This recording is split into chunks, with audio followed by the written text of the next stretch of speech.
শেখ দি Abdullah Molla school and college কর্তৃক আয়োজিত অনলাইন ক্লাসে দশম শ্রেণীর প্রিয় শিক্ষার্থীদের সবাইকে জানাচ্ছি স্বাগত। কেমন আছো তোমরা? আশা করি ভালো আছো। তো আজকে তোমাদের আমি যে দশম অধ্যায় 11 অধ্যায় পড়াচ্ছিলাম এর উপর আমি যে বিগত যে ক্লাসটি নিয়েছিলাম সেই ক্লাসে অলরেডি তোমাদেরকে শিখিয়েছিলাম যে অ্যালকেনের তুলনায় অধিক সক্রিয়, এবং সেখানে আমরা দেখেছিলাম সে কিছু বিক্রিয়া দেয়, সংযোজন বিক্রিয়া, দহন বিক্রিয়া আর হচ্ছে জারণ বিক্রিয়া। তো আজকে আমরা সংযোজন বিক্রিয়ারই আরেকটা অংশ আলোচনা করতে যাচ্ছি। প্রিয় শিক্ষার্থীরা খেয়াল করো এখানে। তো শিক্ষার্থীরা আমরা জানি অ্যালকিনে কি থাকে? কার্বন কার্বন দ্বিবন্ধন বিদ্যমান থাকে। তাহলে এই যে দ্বিবন্ধনটা, এই দ্বিবন্ধনের কারণে কিন্তু সে অধিক বেশি সক্রিয় মৌল। তো এখানে আমরা যখন ব্রোমিন দিচ্ছি তার আগে তোমাদেরকে বলে নেই, এই যে ব্রোমিন, এই ব্রোমিনের পানি নেওয়া হবে।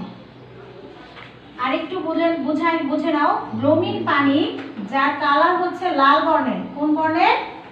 লাল বর্ণ। তাহলে ব্রোমিনের কালার কি? ব্রোমিন পানিটার কালার হচ্ছে লাল বর্ণ। আমরা যখন অ্যালকিনের সাথে ব্রোমিনকে যুক্ত করব তখন বিক্রিয়াটা কি হবে? আমি তোমাদেরকে বলেছিলাম, বিগত ক্লাসে দেখিয়েছিলাম, যখন সংযোজন বিক্রিয়া হয় তখন এই যে দ্বিবন্ধন, এই দ্বিবন্ধনটা প্রথমে কিসে পরিণত হয়? এরকম সিঙ্গেল বন্ধনে রূপান্তরিত হয়। আর এখানে একটি করে হাত খুলে যায়। তো একটি করে হাত যখন খুলে যায়, একটি করে হাত খুলে গেলে এই যে ব্রোমিন, এখানে ব্রোমিন দেখা যাচ্ছে, এখানে দুইটি ব্রোমিনের একটি এখানে আরেকটি এখানে যুক্ত হবে। যেহেতু এখানে দুইটা ব্রোমিন, আর এই ব্রোমিন থাকার কারণে দুইটা থাকলে আমরা রসায়নের ভাষায় বা বিজ্ঞানের ভাষায় দুইকে বলে থাকি কি? ডাই। দুইকে কি বলে থাকি? ডাই। তাহলে এই যে দুই যুক্ত ডাই, এটা হচ্ছে ব্রোমিন, তাহলে এটা হবে ডাই ব্রোমো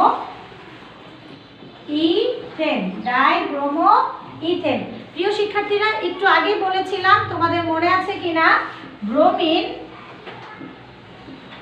ব্রোমিন পানি, এটার কালার কি ছিল?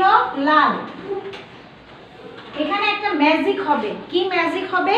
সেই ম্যাজিকটা হচ্ছে ব্রোমিন পানি যেটার কালার ছিল লাল, যখনই এই অ্যালকিনের সাথে ব্রোমিনটা যে যুক্ত হয়ে যাবে তখন এই দ্বিবন্ধনটা ভেঙে একক বন্ধন এবং একটা করে ব্রোমিন যুক্ত হয়ে যাওয়ার কারণে এই যৌগের যে কালার ছিল, ব্রোমিনের যে কালার ছিল লাল, সেই লাল কালারটা এখানে আর থাকছে না, হয়ে যাবে কি?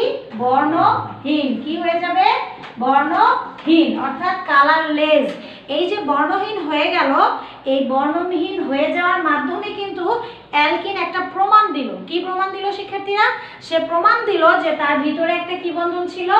দ্বিবন্ধন ছিল। তুমি যদি এই ব্রোমিন পানিটা ধরো, আমরা দুইটা বিকার নিলাম, এই একটা বিকার আর এই একটা বিকার, দুইটা বিকার। এই একটা বিকারে তুমি নিয়েছো অ্যালকেন, আর এই দ্বিতীয় বিকারে তুমি নিয়েছো কি? অ্যালকিন। প্রিয় শিক্ষার্থীরা, দুইটা যৌগ, একটাতে আছে অ্যালকেন আর একটা কি আছে? অ্যালকিন। অ্যালকিনের মধ্যেও আমি দিলাম ব্রোমিন পানি যার কালার কি হচ্ছে? লাল। আর এখানেও আমি দিলাম ব্রোমিন পানি যার কালার আমি জানি লাল। আমি যখন অ্যালকিনের মধ্যে লাল পানিটা দিলাম, এই লাল কালারের দেখা যাবে এটা লাল লালই থাকবে। আর আমি যখন অ্যালকিনের মধ্যে লালটা দিব তখন কালার হয়ে যাবে বর্ণহীন, অর্থাৎ সাদা, যেটার কালার নাই, কালারলেস হয়ে যাবে। তাহলে এই যে কালারলেস হয়ে গেল, এই কালারলেস হয়ে যাওয়ার মাধ্যমে আমরা জানি অ্যালকেনে কি থাকে শিক্ষার্থী? কার্বন কার্বন কি বন্ধন? একক বন্ধন। আর অ্যালকিনে কি থাকে? কার্বন কার্বন দ্বিবন্ধন, দুইটা বন্ধন। সাধারণত একক বন্ধনের ক্ষেত্রে অ্যালকিন কি করবে না? তার কালারটাকে নষ্ট করতে পারবে না। আর যখনই সেখানে দুইটা বন্ধন থাকবে তখনই এর কালারটা কি হয়ে যাবে? নষ্ট হয়ে যাবে, বা সেই কালারটা তোমার কি হয়ে যাবে? বর্ণহীন হয়ে যাবে। আর আমরা জানি যখন অ্যালকেনে কার্বন কার্বন একক বন্ধন থাকে তাদেরকে আমরা বলি সম্পৃক্ত। আর যখন থাকে একটা দুইটা তখন আমরা তাকে বলি অসম্পৃক্ততা। অসম্পৃক্ততা। একটা বন্ধন থাকলে তাকে আমরা বলি সম্পৃক্ততা ধর্ম, আর যখন দ্বিবন্ধন থাকে তখন আমরা বলি অসম্পৃক্ততার ধর্ম।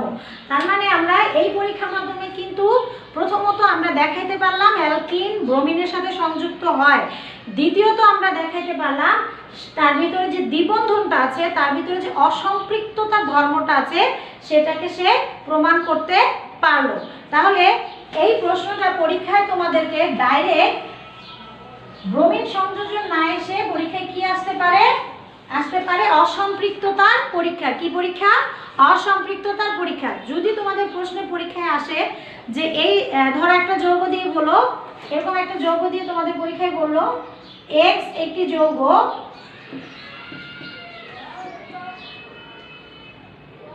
যাতে কার্বন সংখ্যা 3 এবং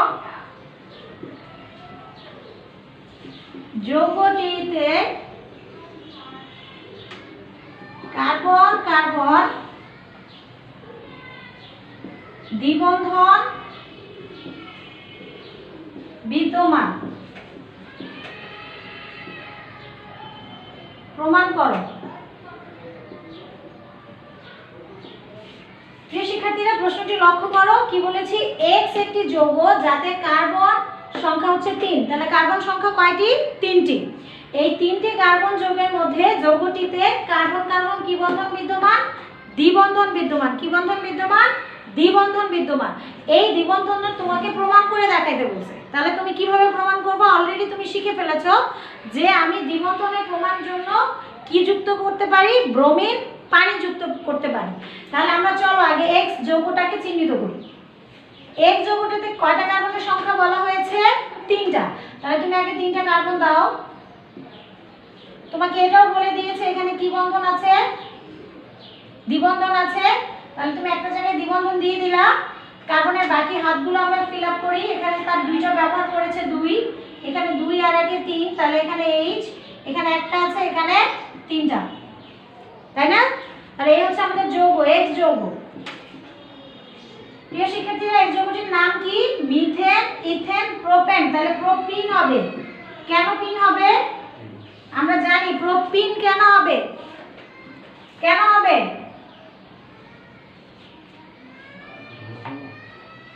মানে প্রোপিন কেন হবে? কারণ হচ্ছে এখানে কি বন্ধন বিদ্যমান? দ্বিবন্ধন বিদ্যমান। এই যে দ্বিবন্ধনের কারণে, রাইট? এখন এই দ্বিবন্ধনের প্রমাণ করবা কার সাহায্যে করবা? ব্রোমিন পানির সাহায্যে। কার সাহায্যে করবা? ব্রোমিন পানির সাহায্যে। আচ্ছা, তাহলে আমরা কি বুঝলাম? যে এখানে দ্বিবন্ধন আছে, এই কারণে এটার নাম হবে প্রোপিন। কি হবে? প্রোপিন। এখন এই যে প্রোপিন, এটার দ্বিবন্ধনের প্রমাণ আমরা কিভাবে দিব? যখনই আমি এটার সাথে কি যুক্ত করে দিব? ব্রোমিন পানি। কি যুক্ত করে দিব? ব্রোমিন পানি। ব্রোমিন পানি দিলে এটার কালার কি ছিল? লাল, লাল কালার ছিল। তুমি যখনই এখানে তুমি ব্রোমিন দিয়ে দিচ্ছ,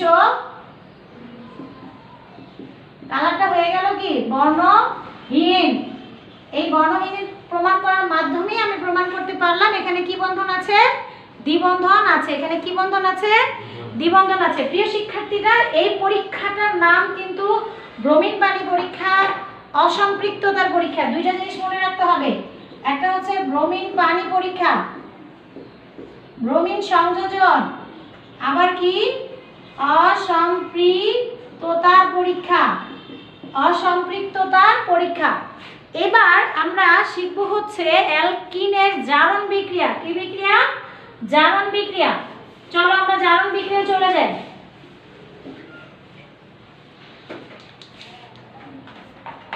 অ্যালকিনের জারণ বিক্রিয়া।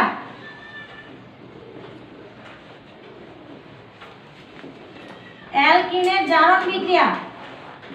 এখানে অ্যালকিনের জারণ বিক্রিয়ার মধ্যে কি ব্যবহার করা হবে? পটাশিয়াম পারম্যাঙ্গানেট এর জলীয় দ্রবণ। তোমাদের বই দেখো, তোমাদের বইটা দেখো, বইটা হাতে নাও সবাই। বইটার ভিতরে আমি একটু পৃষ্ঠা নাম্বার তোমাদের বলে দিচ্ছি, এতে তোমাদের সামনে রেখে দেখতে বুঝতে সুবিধা হবে। প্রিয় শিক্ষার্থীরা, এই যে এখানে আছে, খেয়াল করো, পটাশিয়াম পারম্যাঙ্গানেটের দ্বারা জারণ বিক্রিয়া বিক্রিয়া, পটাশিয়াম পারম্যাঙ্গানেট দ্বারা জারণ বিক্রিয়া। এবার আমরা শিখেছি যে ব্রোমিন পানিতে কালার কি লাল। এবার আমরা এইটার বিক্রিয়া শিখব। পটাশিয়াম পারম্যাঙ্গানেটের কি দ্রবণ নিবা? জলীয় দ্রবণ। কি দ্রবণ নিবা? জলীয় দ্রবণ। AQ মানে বোঝায় হচ্ছে জলীয় দ্রবণ। AQ মানে কি বোঝায়? জলীয় দ্রবণ। এই যে জলীয় দ্রবণ নিবা, এটার কালার হচ্ছে গোলাপি। তবে এই গোলাপি কালারটা পিঙ্ক রোজ কালার না, ভায়োলেটের একটা মিশ্রণ আছে। ভায়োলেট যে কালারটা, ভায়োলেট হালকা পিঙ্ক ভায়োলেটের মাঝখানে যে কালারটা, ওই কালারের মতো। আচ্ছা, তাহলে এই যে গোলাপি কালারটা আমরা যেমন দেখেছি সে কি করে, ওখানে আমরা দেখেছি যে ব্রোমিন পানির লাল কালারটাকে নষ্ট করে দেয়। এখানে তাহলে কি কালারটাকে নষ্ট করবে? গোলাপি কালারটা। কোন কালারটা নষ্ট করবে? গোলাপি কালারটা। তাহলে গোলাপি কালারটা যদি নষ্ট করে, তার আগে তোমাদেরকে আমি এটা একটু দেখাই নেই। পটাশিয়াম পারম্যাঙ্গানেটের জলীয় দ্রবণ যখন আমরা নেই, তখন আসলে কি উৎপন্ন হয়?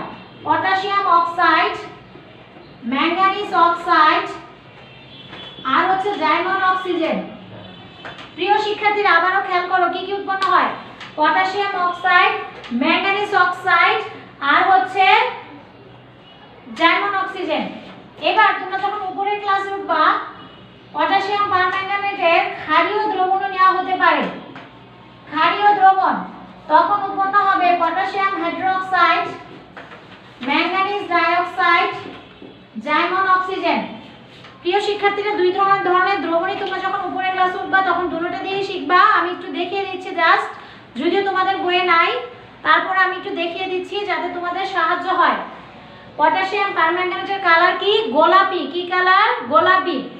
এই গোলাপি কালারটা জলীয় দ্রবণ যখন নিবা, পটাশিয়াম অক্সাইড, ম্যাঙ্গানিজ ডাইঅক্সাইড আর কি উৎপন্ন হবে? অক্সিজেন, জাইমন অক্সিজেন। হোয়াট ইজ জাইমন? জাইমন মানে হচ্ছে যেমন ছোট্ট শিশু জন্ম নেয়, সদ্যজাত শিশুকে আমরা কি বলি? Newborn baby. ঠিক একইভাবে কেমিস্ট্রির ভাষায় যে সদ্যজাত যে পরমাণুটা মাত্রই বিক্রিয়া উৎপন্ন হয়েছে, সেই বিক্রিয়াটাকে আমরা বলি জাইমন। অক্সিজেন হলে জাইমন অক্সিজেন, হাইড্রোজেন হলে বলবো জাইমন হাইড্রোজেন। আবারও বলছি, অক্সিজেন এর জন্য হচ্ছে জাইমন অক্সিজেন, যদি হাইড্রোজেন হইতো তাহলে জাইমন হাইড্রোজেন। আরেকটা কথা তোমাদেরকে বলে রাখছি, জাইমন হাইড্রোজেন দিয়ে জারণ বিক্রিয়া হয় আর জাইমন হাইড্রোজেন দিয়ে হচ্ছে বিজারণ বিক্রিয়া হয়। যদি কখনো বিজারণ করার দরকার হয় তাহলে তুমি ব্যবহার করবা জাইমন হাইড্রোজেন, আর যখন তোমার জারণ দরকার হবে তখন তুমি ব্যবহার করবা জাইমন অক্সিজেন। তাহলে এটা পটাশিয়াম পারম্যাঙ্গানেটের আমরা জারণ বিক্রিয়ার পূর্ব প্রস্তুতি দেখলাম। অর্থাৎ পটাশিয়াম পারম্যাঙ্গানেটের যে জলীয় দ্রবণ আমি ব্যবহার করব, সেই জলীয় দ্রবণে উৎপন্ন হবে ম্যাঙ্গানিজ অক্সাইড আর ভেঙে জাইমন অক্সিজেন। আমাদের প্রয়োজন কিন্তু এই জাইমন অক্সিজেন, কারণ এই জাইমন অক্সিজেনটা কি করাবে? এই বিক্রিয়াটাকে সংঘটিত করবে। কিভাবে করাবে দেখো, আমি অ্যালকিন হিসাবে এখানে বেছে নিলাম। অ্যালকিন হিসাবে এখানে বেছে নিয়েছি ইথিন। কাকে নিয়েছি? ইথিন। ইথিন সংকেত নিশ্চয়ই লেখা শিখে গেছো। Ethene CH2 double bond CH2 ethene. ইথিনের ভিতরে তুমি দিবা পটাশিয়াম পারম্যাঙ্গানেটের জলীয় দ্রবণ OH, পটাশিয়াম পারম্যাঙ্গানেট। তাহলে পটাশিয়াম পারম্যাঙ্গানেট থেকে যে উৎপন্ন জাইমন অক্সিজেনটা উৎপন্ন হবে, এই জাইমন অক্সিজেনটাই কিন্তু বিক্রিয়ায় অংশগ্রহণ করবে, বাকিগুলো না। শুধু কি অংশগ্রহণ করবে? জাইমন অক্সিজেন, বাকি কোনোটাই না। যা পটাশিয়াম অক্সাইড, ম্যাঙ্গানিজ অক্সাইড যেগুলো উৎপন্ন হয়েছিল সে। আচ্ছা, তাহলে শিক্ষার্থীরা আমরা কি বললাম? পটাশিয়াম পারম্যাঙ্গানেটের ভাঙনের ফলে অন্য যে যৌগগুলো উৎপন্ন হবে কোনোটাই রাসায়নিক বিক্রিয়ায় অংশগ্রহণ করবে না, শুধুমাত্র অংশগ্রহণ করবে কে? জাইমন অক্সিজেন। কে বিক্রিয়া করবে? জাইমন অক্সিজেন। কি উৎপন্ন করবে? আসো সেটাতে যাই। সেখানে উৎপন্ন হবে হচ্ছে, আগে তোমাদের বুদ্ধি শিখাই দেই, আগে এভাবে সিঙ্গেল বন্ধন দিয়ে ভেঙে লিখবা, তারপরে এরকম নিচে দাগ দিবা, দিয়ে এখানে দিবা OH, এখানে দিবা OH। কি দিবা? OH OH OH। তোমাদেরকে বিগত ক্লাসে বলেছিলাম OH মূলকটা, এই মূলকটা হচ্ছে অ্যালকোহলীয় মূলক। কি মূলক? অ্যালকোহলীয় মূলক। তাহলে এই যে অ্যালকোহলীয় মূলক OH কয়টা যুক্ত হয়েছে? দুইটা। কয়টা যুক্ত হয়েছে? দুইটা। এটাকে বলা হয় ইথিলিন গ্লাইকল। কি বলা হয় এটাকে? Ethylene glycol. ইথিলিন গ্লাইকল কি বলা হবে? Ethylene glycol. কি হবে? এটার কালার ছিল গোলাপি, এটা কি হয়ে যাবে? বর্ণহীন। কি হয়ে যাবে? বর্ণহীন। প্রিয় শিক্ষার্থীরা খেয়াল করো, এই বিক্রিয়ার মাধ্যমেও কিন্তু তোমরা এটা প্রমাণ করতে পারলা যে এই বিক্রিয়ার মাধ্যমে তুমি এটা প্রমাণ করতে পারলা যে এখানেও কি বন্ধন ছিল? দ্বিবন্ধন ছিল। দ্বিবন্ধন ছিল। এখন এটাকেও আমরা বলবো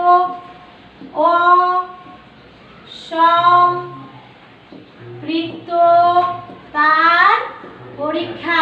কি বলবো? অসম্পৃক্ততার পরীক্ষা। এর আরেকটা নাম আছে, সেই নামটা কি লিখে নাও?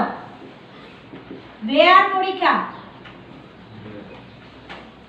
বেয়ার পরীক্ষা। কি পরীক্ষা? বেয়ার পরীক্ষা। এবার দেখি তোমাদেরকে ছোট্ট একটা কাজ দিয়ে একটু অপেক্ষা করব, দেখি তোমরা কমপ্লিট করতে পারো কিনা। তাহলে আমরা এই পরীক্ষাটার নাম কি জানলাম? বেয়ার পরীক্ষা। আচ্ছা, এখানে তুমি ইথিন ব্যবহার করেছিলা। যদি পরীক্ষার হলে প্রোপিন আসতেই তো পারে, আসতে পারে না? তাহলে আসলে তোমরা কিভাবে করবে? আগে প্রোপিন লেখা শিখো, দেখি পারে কিনা। 3টা কার্বন দিব, দ্বিবন্ধন দিব, CH2H CH3, এটার সাথে জাইমন অক্সিজেন দিবা। আর কি দিবা? Potassium permanganate. কি উৎপন্ন হবে? কি উৎপন্ন হবে?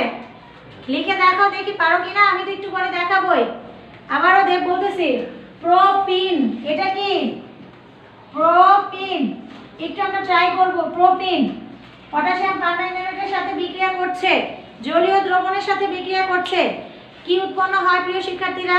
কিছুক্ষণ আগে দেখেছিলাম ইথিনের সাথে বিক্রিয়া করে উৎপন্ন করেছিল কি? ইথিনের সাথে বিক্রিয়া করে উৎপন্ন করেছিল ইথিলিন গ্লাইকল। কি উৎপন্ন করেছিল? Ethylene glycol. তাহলে প্রোপিনের সাথে বিক্রিয়া করে কি উৎপন্ন হবে? Propylene glycol. ভেরি গুড, তোমরা পারো। তাহলে আমরা একটু লিখে ফেলি, তাহলে লেখার চেষ্টা করি, আশা করি পারবে। তাহলে এখানে আমরা আগে দিয়ে দিব এই যে বন্ধনটা, এখানে দেই। আগে বলেছি তুমি আগে বন্ধনটা ভেঙে সিঙ্গেল বন্ধন দিয়ে দিবা। নিচে লিখবা OH OH। কি লিখবা? OH OH। ঠিক আছে? তাহলে এটার নাম বলে গেল প্রোপালিন গ্লাইকল। তবে প্রিয় শিক্ষার্থীরা না বললেই না, এখন কিন্তু এই আগের আমলের নামটাম চলে না, এই নামটাম চলে না। তাহলে কিভাবে লেখা হয় আসো একটু সেটাও দেখে নিই। এই নামটাকে আধুনিকভাবে লেখা হয়, এটা হচ্ছে 1 নম্বর কার্বন, এটা হচ্ছে 2 নম্বর কার্বন, এটা হচ্ছে 3 নম্বর কার্বন। লেখা হয় 1 2 ডাই অল প্রোপেন।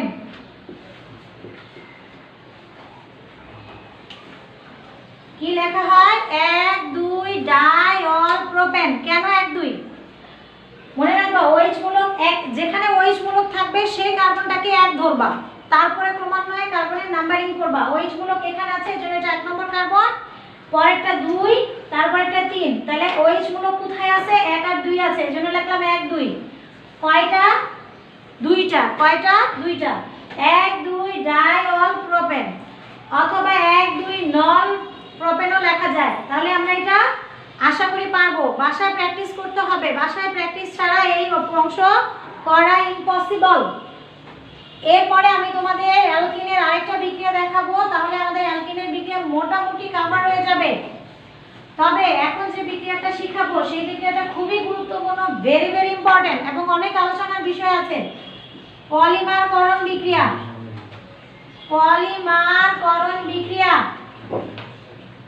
এইবার তোমাদের একটা প্রশ্ন করি, বাসা বাড়িতে কার কার বাসায় প্লাস্টিকের জগ আছে? হাত তোলো।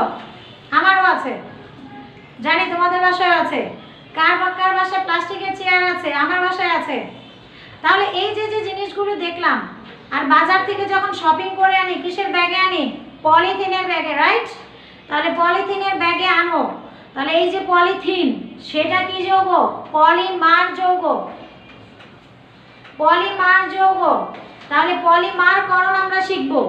পলিমারকরণ শিখব আমরা। পলি শব্দের অর্থ অনেক, মার শব্দের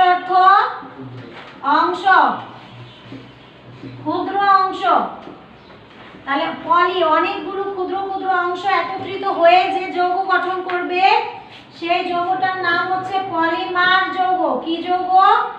পলিমার যৌগ। তাহলে পলি শব্দের অর্থ অনেক, মার শব্দের অর্থ ক্ষুদ্র, ক্ষুদ্র অংশ।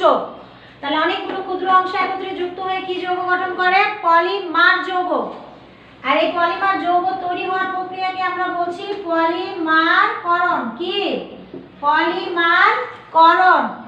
এইবার আরেকটা জিনিস, এই যে ক্ষুদ্র যে অংশ এটাকে বলা হয় কি? মনোমার। কি বলা হয়? মনোমার। কি বলা হয়? মনোমার। এই যে মনোমার যে অংশটা, এবার দেখো একটা মনোমার, দুইটা মনোমার যুক্ত হবে মনোমার 2। আরেকটা एग्जांपल দেই, A প্লাস A যুক্ত হয়ে যাবে A, A প্লাস A যোগ A যোগ A, তাহলে হবে A A A, চারটা A। তাহলে দেখো বড় যৌগ হইছে। পলিমার হচ্ছে বৃহৎ আকার বড় বড় যৌগ। এই যৌগগুলোকে বলা হয় পলিমার যৌগ।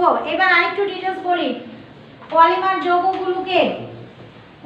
যৌগগুলোকে কোথা থেকে পাচ্ছি, কোন জায়গা থেকে পাচ্ছি, অর্থাৎ উৎস। উৎস কি? উৎস অনুযায়ী দুই ভাগে ভাগ করা হয়। একটা হচ্ছে প্রাকৃতিক, আরটা হচ্ছে কৃত্রিম। কৃত্রিম মানে যেটা মানুষ বানায়, আর প্রাকৃতিক যেটা প্রকৃতি থেকে পাওয়া যায়। আসলে প্রকৃতি থেকে পাওয়া একটা প্লাস্টিকের পলিমারের নাম জানি, রাবার। এই রাবার পেন্সিল দিয়ে রাবার মোছার রাবার না, এই হচ্ছে রাবার গাছ থেকে যে রসটার সাহায্যে যে রাবারটা তৈরি করা হয়। আরেকটা আছে ভাত খাও, খাই। আলু খাও, খাও। তাহলে এই যে খাবারগুলো খাচ্ছ এগুলো সবই কি যৌগ? উচ্চতর কার্বোহাইড্রেট যৌগ, যেগুলোকে আমরা কি যৌগ বলবো? পলিমার যৌগ। তুলা পলিমার যৌগ। এবার মানুষের তৈরি দেখো, বাসায় পলিথিন ব্যবহার করো, টয়লেট পায়খানার পাইপ ব্যবহার করো, পিভিসি পাইপ আনো না কিনে, এগুলো সবই কি যৌগ? পলিমার যৌগ। এইবার আরেকটা শিখো, তাপমাত্রার উপর ডিপেন্ড করে, কার উপর নির্ভর করে? তাপমাত্রা, টেম্পারেচার। অর্থাৎ তুমি যে পলিমারটা যৌগটা তৈরি করলা, সেই পলিমার যৌগটা তাপের প্রতি কতটুকু সহনশীল, তাপকে কতটুকু সহ্য করতে পারে, তার উপরে নির্ভর করে সেই যৌগটা কোন ধরনের। যেমন দেখো, এই যে একটা প্লাস্টিক, আমার দুই ধরনের কলম যদি আমি দেখাই, এই যে দুই ধরনের কলম, একটা হচ্ছে কি, এটা ম্যাটাডোর অল টাইম, আর এটা হচ্ছে ম্যাটাডোর অরবিট। দুইটা ম্যাটাডোর অরবিট। এই কলমটা যদি যখন তুমি তাপ দিবা তখন এটা গলে গলে যাবে, আর এইটা যখন তাপ দিবা তখন এটা কুঁচকে যাবে, এটা গলবে না। তাহলে এই যে দুই ধরনের প্লাস্টিক দেখলাম, এই তাপমাত্রার উপর নির্ভর করে, একটা তাপমাত্রা সহনশীল আর একটা তাপমাত্রার প্রতি সহনশীল না। এই জন্য এই তাপমাত্রার উপর নির্ভর করে দুই ভাগে ভাগ করা হয়। একটা হচ্ছে থার্মোপ্লাস্টিক, একটা হচ্ছে থার্মোসেটিং। থার্মোপ্লাস্টিকটাকে তাপ দিয়ে যেহেতু গলানো যায়, এই কারণে একে বিভিন্ন সময় বিভিন্ন সাঁচে ফালানো যায়। থার্মোসেটিংটাকে ফালানো যায়, এটা জট বেঁধে যায়, দলা বেঁধে যায়, শক্ত হয়ে যায়, নরম হয় না। এই জন্য এটা একবার ব্যবহার উপযুক্ত। যেমন ব্যাকলাইট, আমরা মেলামাইন ব্যবহার করি না, বাসা বাড়িতে মেলামাইনের প্লেট ব্যবহার করি, এই প্লাস্টিকটা হচ্ছে এই ধরনের। আর আমাদের বাসায় বুঝে বললাম প্লাস্টিকের মোড়া ব্যবহার করি, প্লাস্টিকের চেয়ার ব্যবহার করি না, এগুলোকে গলায় নিয়ে আবার আরেকটা ধাঁচে ফেলে দাও, চেয়ারটা হয়তো আবার জগে পরিণত হয়ে যাবে। ঠিক আছে? তাহলে থার্মোপ্লাস্টিক, থার্মোসেটিং। তাহলে শিক্ষার্থীরা আমরা লক্ষ্য করলাম পলিমার কোন উৎস থেকে পাওয়া যাচ্ছে তার উপর নির্ভর করে পলিমার দুই রকম, প্রাকৃতিক, কৃত্রিম। আর তাপমাত্রার উপর নির্ভর করে থার্মোপ্লাস্টিক, থার্মোসেটিং। এইবার আরেকটার উপরে আছে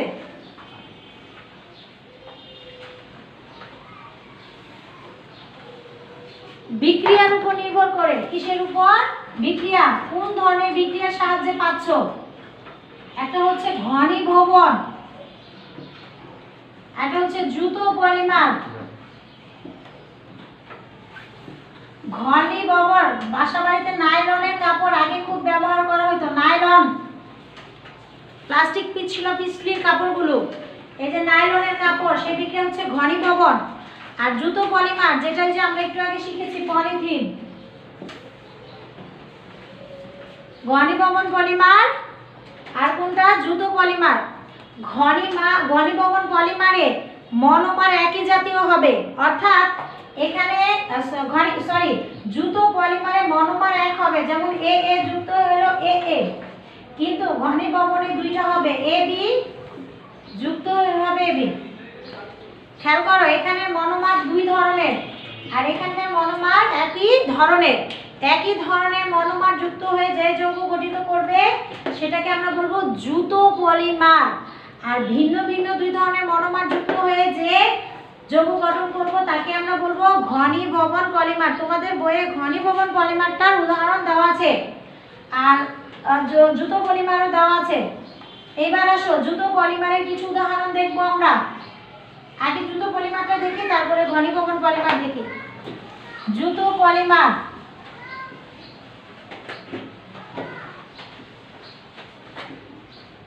এই জুতো পলিমার এগুলো হচ্ছে তোমাদের 12 অধ্যায় সংশ্লিষ্ট আলোচনা। তারপরে এখানে করে দিচ্ছি জুতো পলিমার, আমি পেজ নাম্বার বলে দিচ্ছি। পলিমারের এই পেজ, পলিমারের এই আলোচনা 281 পৃষ্ঠায় আছে, 281 পৃষ্ঠায়। যেহেতু এটার সাথে মিলে যায় এজন্য এই টপিকসটা আমি এখানে আলোচনা করে দিচ্ছি, এটা আমি রেখে দিচ্ছি না। জুতো পলিমার প্রথমটা হচ্ছে পলিথিন প্রস্তুতি। কি প্রস্তুতি? পলিথিন প্রস্তুতি। পলিথিন প্রস্তুতি। কি প্রস্তুতি? পলিথিন। এবার তোমাদেরকে আমি একটা টেকনিক শিখাই দিব, তোমরা খুব সহজেই মনোমার শব্দটা বের করে নিয়ে আসতে পারবা। শব্দটা খেয়াল করো তো, এখানে কি আছে? পলিথিন। তাহলে তুমি উচ্চারণ করতেছো কি? পলিথিন, ইথিন, তাই না? পলির সাথে ইথিন যুক্ত হয়ে কি হয়েছে? Polythene, right? তাহলে এখানে মনোমার কে? ইথিন। কে মনোমার? ইথিন। অর্থাৎ ইথিন ইথিন যুক্ত হয়ে পলিথিন প্রস্তুত হয়। ইথিন ইথিন যুক্ত হয়ে কি প্রস্তুত হয়? পলিথিন। গুড। তাহলে ইথিন, একসাথে ইথিন, এই যে ইথিন যুক্ত হবে, মনে রাখবা কয়টা পলিথিন থাকবে, কয়টা ইথিন নিব আমরা জানি না তো, কয়টা নিচ্ছি জানি না তো, অসংখ্য। এজন্য সামনে কি দিবা? এন। কি দিবা সামনে? এন। এবার আরেকটা জিনিস মনে রাখো, এই পলিথিন প্রস্তুত করতে যে তোমাকে তাপমাত্রা ব্যবহার করতে হবে অনেক উচ্চ, 1000 কত? 1000 বায়ুমণ্ডলীয় চাপ, এটিএম।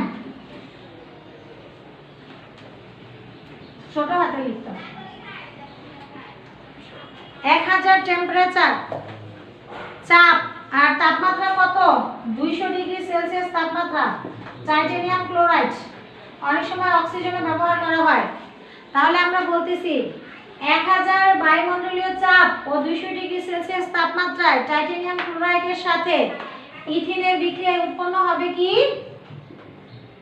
পলিথিন। লেখবা কেমনে? এই যে দুই পাশে এরকম দাগ দিয়ে একটা থার্ড ব্র্যাকেট দিয়ে এম লিখে দিবা, সহজ না? পলিথিন। CH2 সামনে দিবা এন। এন দেওয়ার পর এখানে তাপমাত্রা থাকবে। একটা কথা সবসময় মাথায় বসে নিবা, সবসময় মনে রাখবা, পলিমার বিক্রিয়া মানে হচ্ছে উচ্চ তাপ উচ্চ চাপ। কি? উচ্চ তাপ উচ্চ চাপ। সবসময় অনেক তাপমাত্রা আর অনেক বেশি চাপের প্রয়োজন হবে, আর প্রভাবক তো মাস্ট, যে কোনো একটা প্রভাবক লাগবে। তাহলে উচ্চ চাপ আর উচ্চ তাপ দিলাম, উৎপন্ন হলো কি? পলিথিন। এবার পলিথিন কি কি কাজে ব্যবহার করি? তোমাদের বইয়ে দেখো লেখা আছে polythene for plastic bag, plastic sheet, 283 পৃষ্ঠা, 281 থেকে 283 পৃষ্ঠা। তাহলে আমরা পলিথিনের ব্যবহার করলাম প্লাস্টিক ব্যাগ এবং প্লাস্টিক শিট তৈরির কাজে পলিথিন ব্যবহার করা হয়ে থাকে। এবার আসো, পলিথিন প্রস্তুতি শিখে ফেলেছি, এইবার চলে যাব বাসা বাড়িতে পিভিসি পাইপ ব্যবহার করি তার প্রস্তুতি শিখবো। কি মজা না? পিভিসি। শিক্ষার্থী খেয়াল করো, এই নামের মধ্যে একটা গোপন সূত্র লুকায় আছে। পি মানে পলি, ভিসি ভিনাইল ক্লোরাইড। পিভিসির ভিতরে কি লুকায়িত আছে? নাম, পুরো নামের ভার্সন পিভিসি। পুরো নামের ভার্সন কি? Polyvinyl chloride. পিভিসি পূর্ণরূপ কি? Polyvinyl chloride. কি?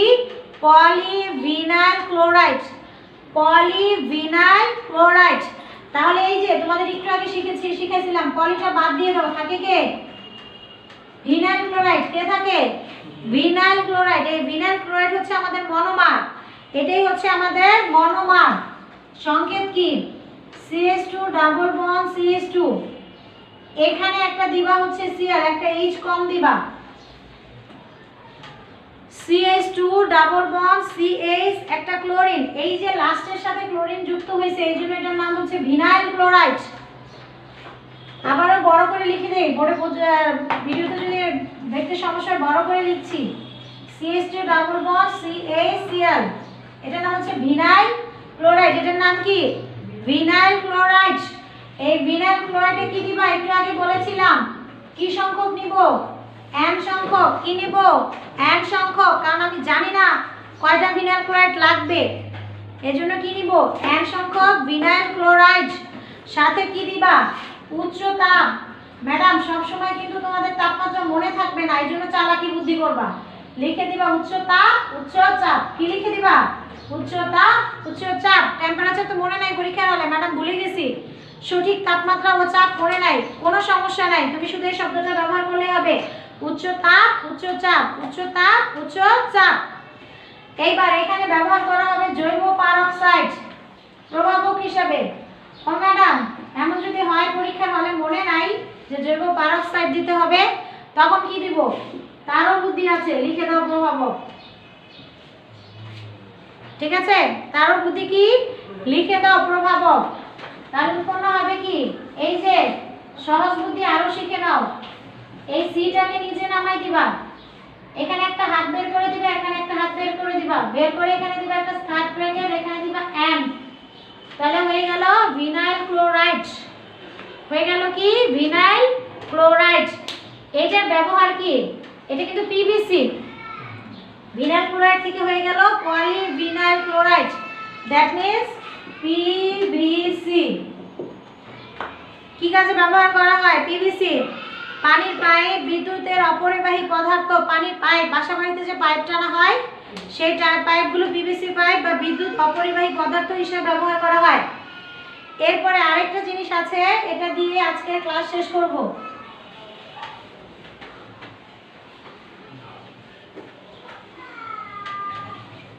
পলিপ্রপিন। এগুলো সব কিন্তু কি পলিমার শিখছো? দ্রুত পলিমার।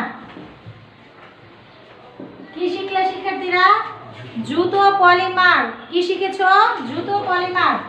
এখন দেখো পলিপ্রপিন। বাসা বাড়িতে মারা ছাদে কাপড় শুকা দেয়, কি তার ব্যবহার করে? প্লাস্টিকের তার ব্যবহার করে না, যে রশি প্লাস্টিকের রশি, সেই প্লাস্টিকের রশি কিন্তু এই যে পলিপ্রপিনের ভূমিকা। তাহলে পলিপ্রপিন, তাহলে নিবা কি? প্রোপিন। প্রোপিনের সঙ্গে CH2 CH3 CH double bond CH2, পলিপ্রপিন n সংখ্যক। দেখো ম্যাডাম কি লিখি? উচ্চ তাপ উচ্চ চাপ। আমার প্রভাবকের কথা মনে নাই, কি প্রভাবক? তাই আমি লিখে দিলাম প্রভাবক, আমার নাম মনে নাই, আমি লিখে দিলাম প্রভাবক। তবে হচ্ছে টাইটানিয়াম ক্লোরাইড ব্যবহার করা হয়, তোমাদের শিখে ফেলো, এই জন্য লিখে দিলাম টাইটানিয়াম ক্লোরাইড। উৎপন্ন হবে পলিপ্রপিন। কিভাবে লিখবো ম্যাডাম? লেখার টেকনিক দেখো, আগে যে দ্বিবন্ধনের অংশটা লিখো, লিখেছো? এখানে হাত দাও, এটাকে নিচে নিয়ে আসবা CH3, আর এখানে উপরে দিয়ে দিবা। আবারও বলছি, আগে যে অংশ এই পোর্শনটা লিখবা, লিখলাম, লিখার পর নিচের দিকে টান দিয়ে এখানে CH3 দিবা, ওই পাশে দুই হাত খোলা থাকবে। এই খোলা হাত দিয়ে আমি কি বোঝাচ্ছি? এই খোলা হাত দিয়ে বোঝাচ্ছি এখানে লম্বা ওইদিকে শিকল আছে, আবার এদিকে লম্বা শিকল আছে। এটার নাম কি? পলিপ্রপিন। এটার নাম কি প্রিয় শিক্ষার্থীরা? পলিপ্রপিন। কি কাজে ব্যবহার করা হয়? একটু আগে বলেছি, প্লাস্টিক রশি, প্লাস্টিকের যে বোতল পানি খায় ডক ডক করে, সেই বোতলগুলো তৈরি হয় কি দিয়ে? পলিপ্রপিন দিয়ে। আজকে অনেক মজার জিনিস শিখলাম। অর্থাৎ আমরা যে প্লাস্টিকের জিনিসগুলো তৈরি করি সেগুলো কিভাবে উৎপন্ন হয়, ওই ইন্ডাস্ট্রিতে কিভাবে উৎপন্ন হয় সেটা আমরা শিখে নিলাম। শিখা তো প্রায় শেষ হয়েও হইল না শেষ। কবিগুরু সেই ছোট নদীর তীরের গল্পের মতো ছোট ছোট সেই তরি, একটুখানি তরি তো তাই একটু ভরে নিতে হবে মালসাবানা, কারণ সময় তো মহাকাল, শেষ হয়ে যাবে এক সময়, সেই সময়ের সাথে আমাদের অ্যাডজাস্ট করতে হবে। চলো কি শিখবো আরেকটু, ঘনীভবন পলিমার, সোনার তরি না, সেই সোনার তরি কবিতা রবি ঠাকুরের পড়বা ইনশাল্লাহ ইন্টারে উঠলে। সেখানে ছোট্ট তরি কিছু নিতে পারে না, বোঝাই করে নিতে নিতে ডুবে যায়। আমরাও এখন ছোট্ট তরি ক্লাস 9-10-এ উঠেছি, কিন্তু পড়তে হবে অনেক। তাহলে তরিতে আরেকটা জিনিস নেই, সেটা কি? ঘনীভবন পলিমার। আমি আগেই বলেছিলাম ঘনীভবন পলিমারে 2 ধরনের মনোমার থাকে। কয় ধরনের মনোমার থাকে? 2 ধরনের মনোমার থাকে। আমরা এখন প্রস্তুতি শিখবো নাইলনের। কার প্রস্তুতি? নাইলন। কার প্রস্তুতি? নাইলনের প্রস্তুতি। পলিমার হিসাবে থাকবে হেক্সামিথিলিন ডাইয়ামিন আর হচ্ছে অ্যাডিপিক অ্যাসিড। এবার তোমাদের বইয়ের একটা ভুল আমি ধরাই দিচ্ছি। এখানে লেখা আছে দেখো খেয়াল করে, হেক্সামিথিলিন ডাইয়ামিন, রাইট? আর এখানে লেখা হচ্ছে অ্যাডিপিক অ্যাসিড, দেখা যাচ্ছে? শব্দ দুটো ভুল আছে। কি ভুল আছে সেটা বলে দিচ্ছি। সেটা হচ্ছে অ্যাডিপিক অ্যাসিডের ফার্স্টে হবে, অর্থাৎ প্রথমটা হবে অ্যাডিপিক অ্যাসিড আর পরেরটা হবে হেক্সামিথিলিন ডাইয়ামিন, অর্থাৎ উল্টা লেখা আছে, নামটা চেঞ্জ হয়ে গেছে, অল্টার হয়ে গেছে, এটা ঠিক করে নিবা। তাহলে প্রথমে লিখবা হেক্সা। হেক্সা মানে কত মনে আছে? হেক্সা মানে কত? কত? হেক্সা মানে কত? 6। হেক্সা মানে 6। তাহলে কয়টা কার্বন থাকবে? 6টা। কয়টা? 6টা। তাহলে আগে লেখো, এই পাশে দাও CH2, এখানে 4, আর এই পাশে দেখো CO, এখানে লেখো COO, ঠিক আছে? আচ্ছা, হেক্সামিথিলিন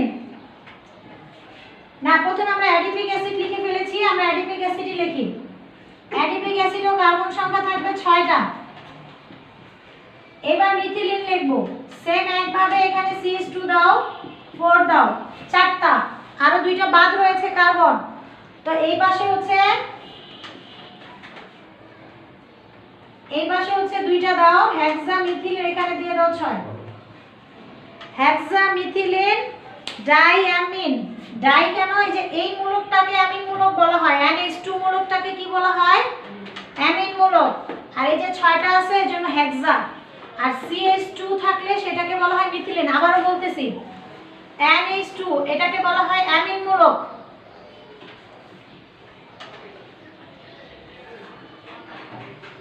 আর এখানে CH2 আছে, এটা হচ্ছে মিথিলিন। এটা কি? মিথিলিন। এটা কি? মিথিলিন। আর এটা হচ্ছে অ্যামিনো মূলক। তাহলে এই যে অ্যামিনো মূলক আর মিথিলিন মূলক দেখতেছো, মিথিলিন কয়টা আছে? 6টা।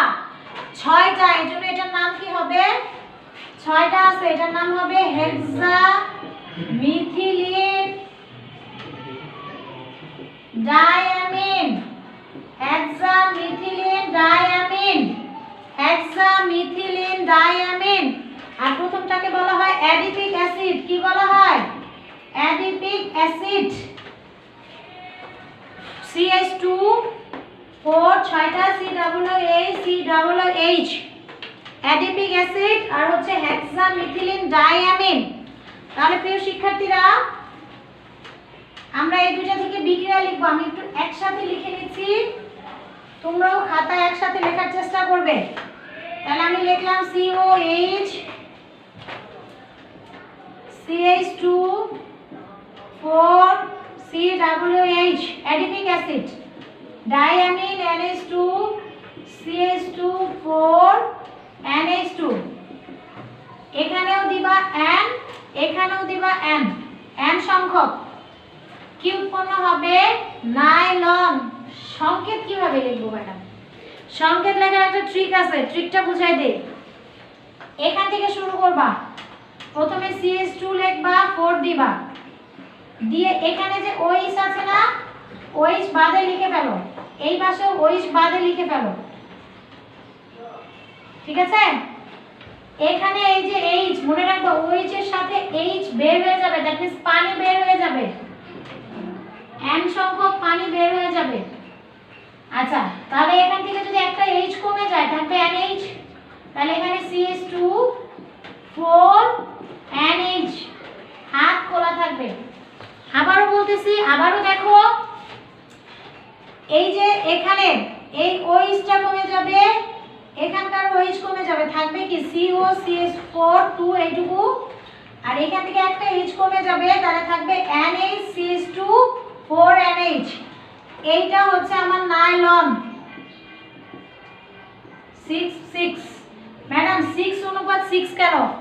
এইখানেও কার্বন 6টা, এই পাশেও কার্বন 6টা, এর জন্য নাইলন 6 6। এখানে 6 হবে, ঠিক আছে? 6 দিয়ে দিলাম, তাহলে নাইলন 6 6।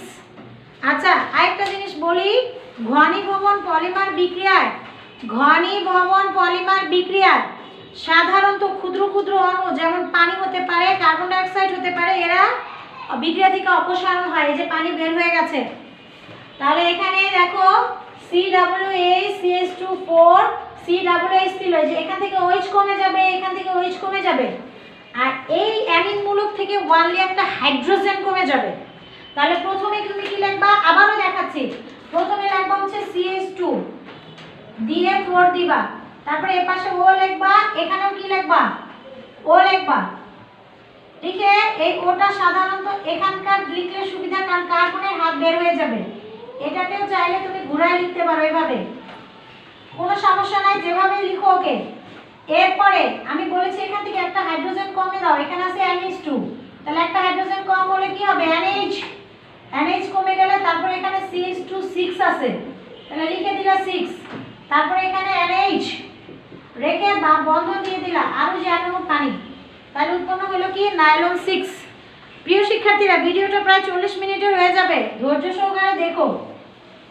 যদিও জানি না তোমরা ক্লাসগুলো দেখো কিনা, দেখা হয় না, যদি দেখা হইতো তাহলে ক্লাস স্কুলের সাবস্ক্রাইবার মাত্র 300 হইতো না, আর যদি দেখা হইতো প্রত্যেকটা ক্লাসের ভিউয়ার্স, একটা ক্লাস একবারে দেখে বাচ্চারা নিশ্চয়ই বুঝে না, একটা ক্লাসের ভিউয়ার্স মিনিমাম অনেক বেশি থাকার কথা ছিল, যেটা আমরা দেখছি না।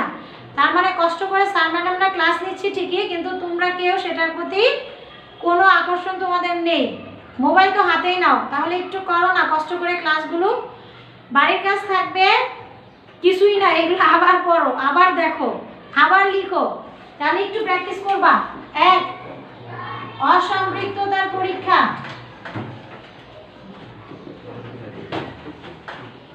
বাড়ির কাজ SW, অসম্পৃক্ততার পরীক্ষা, আর হচ্ছে পলিমার বিক্রিয়া, পলিমার বিক্রিয়া, অসম্পৃক্ত পরীক্ষা, আর কি পলিমার বিক্রিয়া, এটা বাড়ির কাজ থাকবে। ভালো থাকো, সুস্থ থাকো, আগামী ক্লাসে আবার দেখা হবে। আল্লাহ হাফেজ।